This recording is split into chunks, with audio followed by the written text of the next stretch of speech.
안녕하십니까. 가지교회 고재만 목사입니다. 지난번 그 복음 묵상 15번째 시간을 통해서 율법은 그리스도가 답이라고 말한다라는 주제로 율법의 기능에 대한 이야기를 했습니다.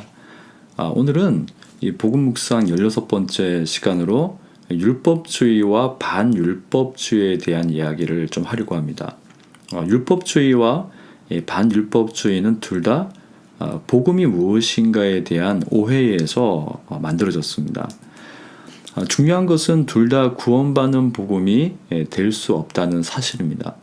복음에 대한 오해 때문에 만들어진 율법주의와 반율법주의는 오히려 그리스도인의 삶을 더욱 힘들게 만듭니다. 왜냐하면은 율법주의는 복음이 주는 진정한 자유를 누리지 못하게 하고, 반율법주의는 진리 안에서 자발적인 순종이 아닌 방종이 되기 때문입니다.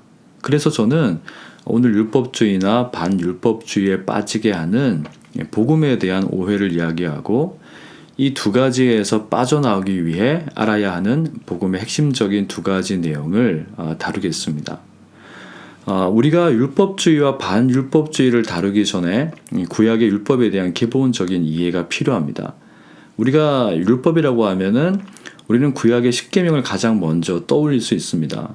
십계명은 율법의 핵심이라고 할 수 있습니다. 그리고 포괄적인 의미에서 율법은 일반적으로 모세오경을 말합니다. 모세오경은 창세기, 출애굽기, 레위기, 민수기, 신명기, 이 5권의 성경을 말하고, 이 5권의 성경을 넓은 의미에서 율법이라고 말합니다.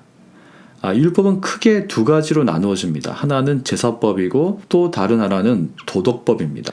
제사법은 구약의 성막에서 이루어지는 제사가 무엇을 의미하는지를 가르쳐줍니다. 이 제사법은 예수님을 통하지 않고는 죄인이 하나님께 갈 수 없다는 것을 말합니다. 그러면 도덕법은 무엇일까요? 도덕법은 하나님의 통치 방법이고, 그래서 하나님의 백성이 된 사람들이 지켜야 하는 의무라고 할 수 있습니다. 예를 들어서 간음하지 말라, 도둑질하지 말라, 하나님 외에 다른 신을 섬기지 말라. 우리가 하나님의 백성으로서 지켜야 할 의무가 바로 도덕법입니다.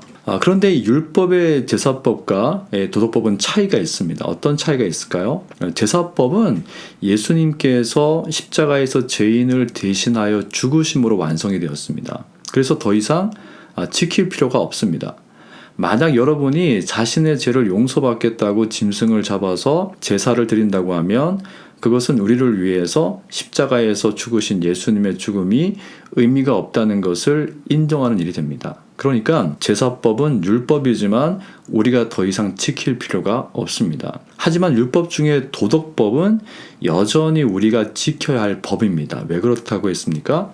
도덕법은 하나님이 자신의 백성들을 다스리는 통치 방법이기 때문입니다. 그래서 우리가 그리스도를 통해서 죄 용서함을 받고 의인이 되었다는 것을 믿는 진정한 그리스도인이라면은 구약의 율법 중에서 제사법은 더 이상 지켜서는 안 됩니다. 하지만 율법의 도덕법은 지금도 지켜야 합니다. 이것이 구약의 율법에 대한 가장 기본적인 이해입니다.